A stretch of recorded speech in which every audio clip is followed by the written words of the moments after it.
It is that time of the year for us where we are going to put meat into our freezer. Every year we raise meat birds, we raise a pig, and we raise a beef. I used to have a custom exempt meat shop as well as a mobile slaughter unit. So this is something that I believe in, and it's something that I enjoy doing with the family as well. We're going to go ahead and run down some equipment that is pretty ideal when it comes to slaughter.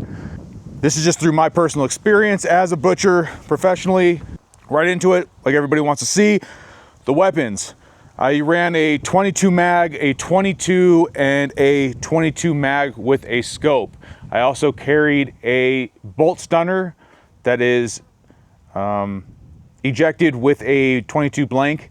I no longer have that. I sold that. It's a very expensive piece of equipment for just the average home butcher, but it does do well when you are in an area that you probably don't want to discharge a firearm in. I also carried a 22 revolver as well that I would use for goats and sheep, so that's something else I did. These were my three main items that I would utilize. The 22 mag was pretty much all beef. That's what no matter what the size, I pretty much ran a 22 mag. Sometimes I would do a 22 depending on the size, but primarily 22 mag. 22 was primarily used for pigs. That's what I used it for. It worked all the time. If I was running into a big pig, say 600-700 pounds live weight, I would probably go to my 22 mag and I would use a 22 hollow point, not a 22 full metal jacket. 22 mag, hollow point, okay? The 22 mag with the scope on there, that's a Vortex scope. That was because we are out west and a lot of times ranchers will have a large holding pen that would probably be pretty difficult to get these animals, or there's a lot more animals in there, into smaller pens in order to be slaughtered. So that's what I used that weapon for. It wasn't used a ton, but it's just another tool that you want to have so that way you're prepared. Bone saw. This isn't the one that I carry as a backup. What I used this primarily for was either splitting a chest if I wanted to, or your saw went down. But I would use this to cut off the legs. Why did I not cut off at the joint? Yes, you can just use a knife and cut off at the joint, but that does dull my knife faster. And when you're killing 8 to 10 beef a day, knives cost more than a new saw blade. So I didn't sit there and deal with hitting the bone. Yeah, you're gonna hit a joint, I don't care. I want my blades on my knife to last longer, because when you're buying a bunch of them, it's way more expensive than buying a big pack of saw blades. That is why I did that.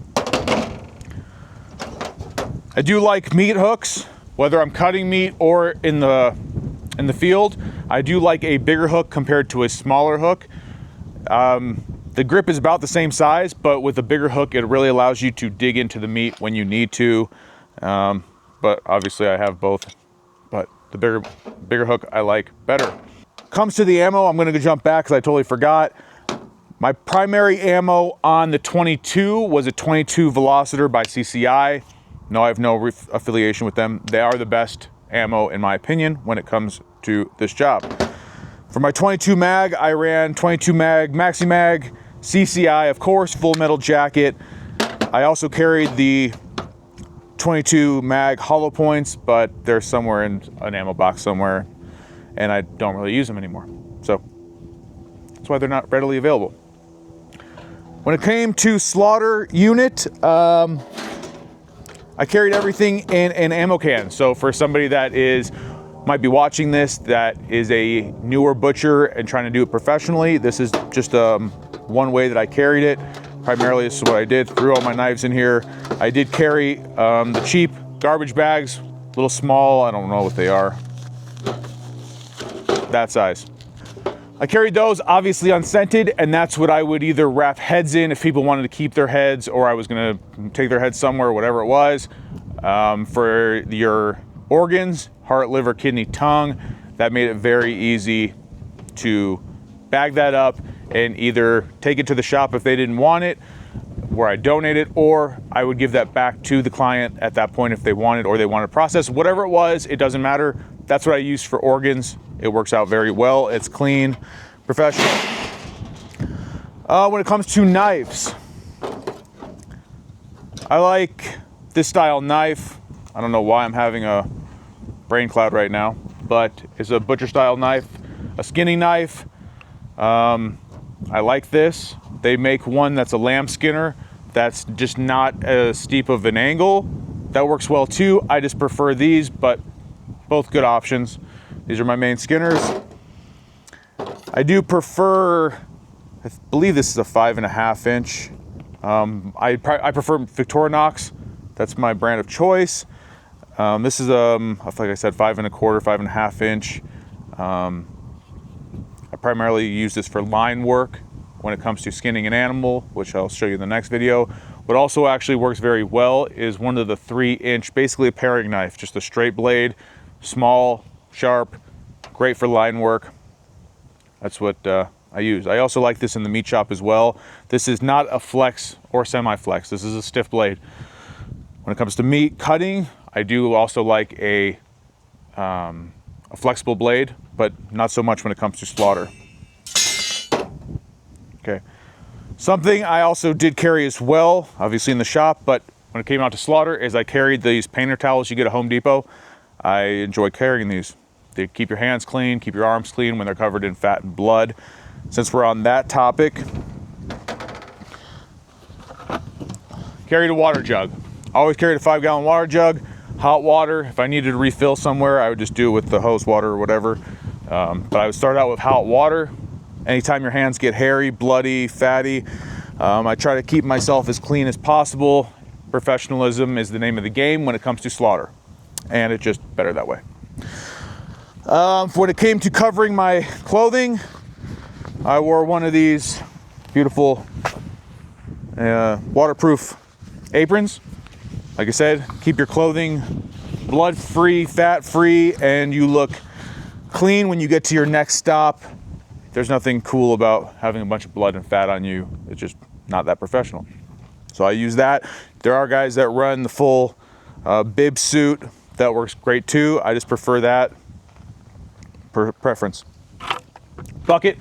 It's obviously a used bucket.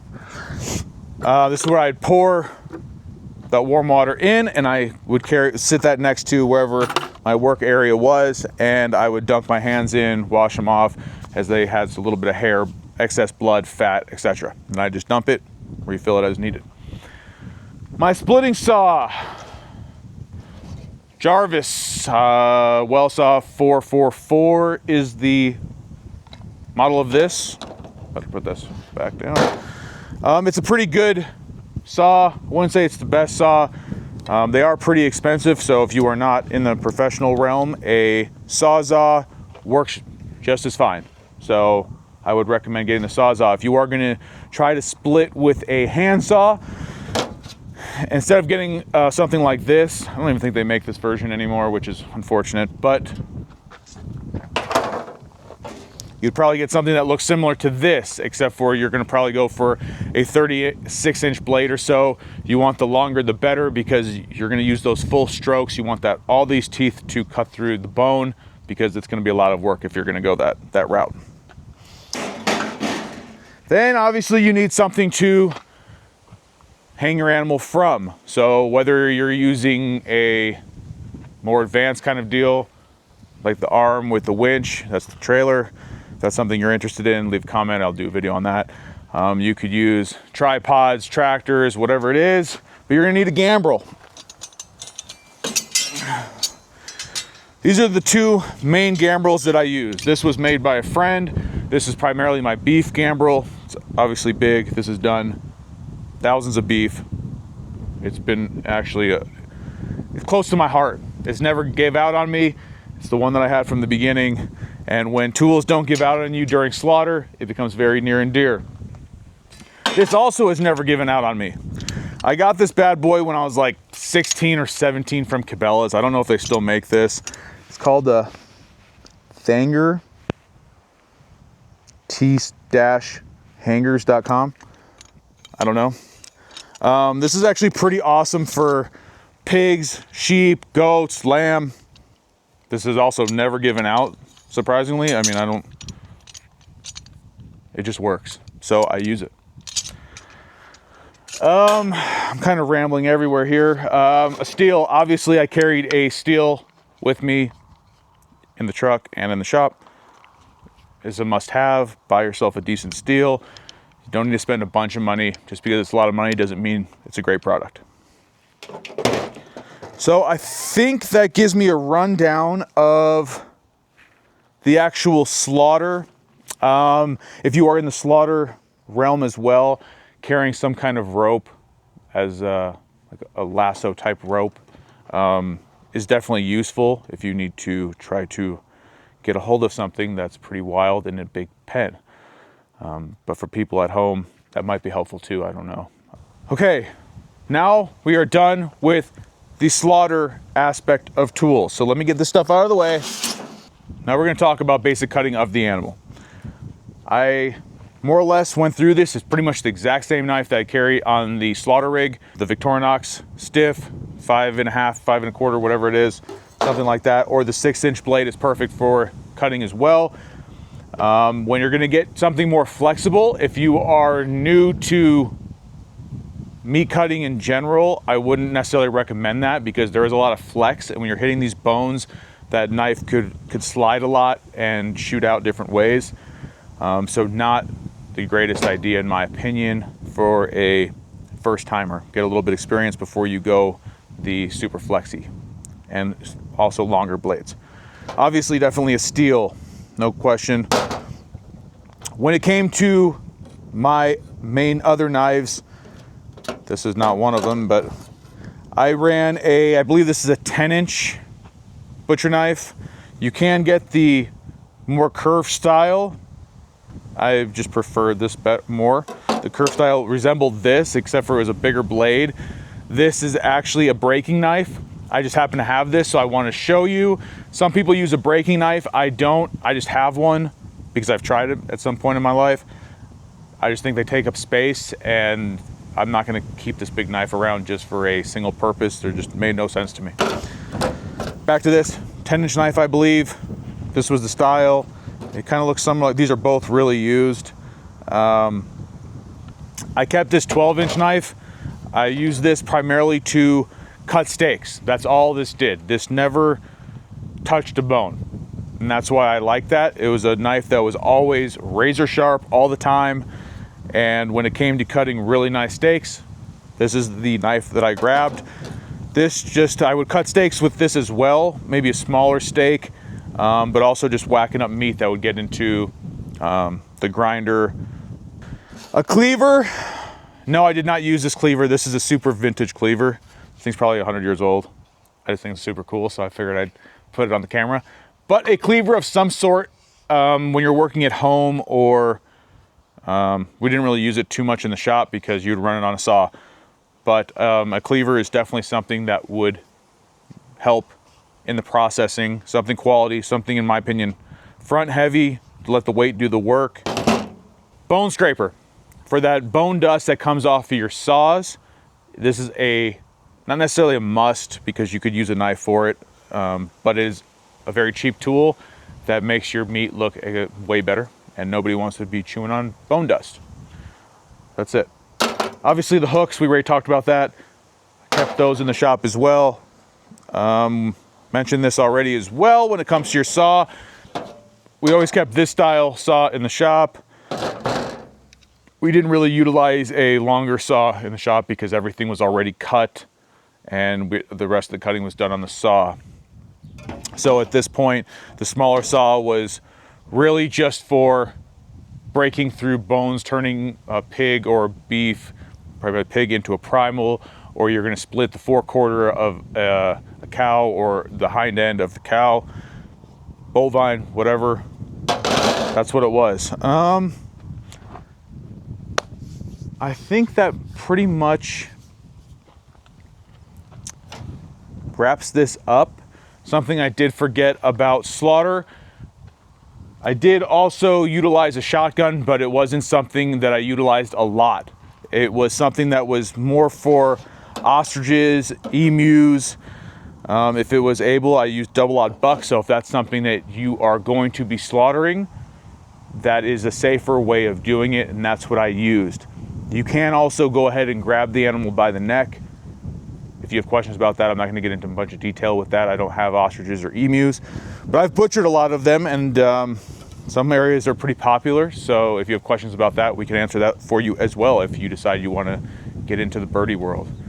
All right, guys, so that's pretty much lamb, goat, sheep, pig, beef processing, the tools that I use, and we are going to slaughter a pig here in the next week. So this will be part of the series that we'll do, and we'll have a beef that we'll do another 5 or 6 months. So you have an idea of what we're gonna do, and maybe you learned something, maybe you didn't, I don't know, leave it in the comments below.